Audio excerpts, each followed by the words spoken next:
ఇంచుడు ఏంట్రో ఏదో చూస్తున్నావు? జాతకాలు. ఏ రాసో? కన్యరాశి. ఆహా, ఏముంది దాంట్లో? విను, చదువుతా. కొన్ని వ్యవహారాలు మందకోడిగా సాగుతాయి. అంటే లేజినెస్.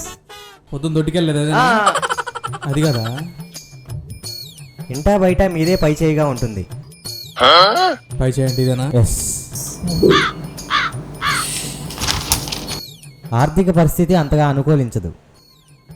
ఎప్పుడు అడక్కదింటవేగా. స్థిరాస్తి వివాదాల నుంచి కొంత గట్టెక్కుతారు. అంటే స్థిరాస్తి అంటే ఏంటిది? మా పొలం చుట్టే ఉండిద్ది, గట్టు ఉండిద్ది. అది ఎక్కితే గట్టెక్కినట్టే కదా. ఓ, అలా అయితే రోజు ఎక్కుతానే ఉంటాంగా. అంటే వ్యాపారాలు లాభిస్తాయి. Business business business business. కళారంగం వారి ఆశలు ఫలిస్తాయి. వ్యాపారాలు విస్తరించే దిశగా అడుగులు వేస్తారు. నేను నేసాగా బస్సానికి 50 అడుగులు. వారం ప్రారంభంలో అనారోగ్యం. నీకు వారం అంతా మాత్రమేగా. రే కాదురా. పసుపు నేరేడు రంగులు కలిసి వస్తాయి. నువ్వు ఇక్కడ ఉండు, నేను నీళ్ళు తీసుకొచ్చి.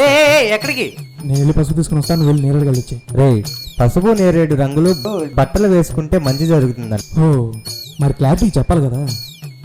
కాలభైరవాష్టకం పఠించండి. దేవరాజ్య సేవ్యం యజ్ఞ సూత్రమిందు శేఖరం కృపాకరం నారదానయోగివందితం కాలభైరవం భజే కాలభైరవం భజే కాలభైరవం భజే కాలభైరవం భజే. రే శ్రీనివాసు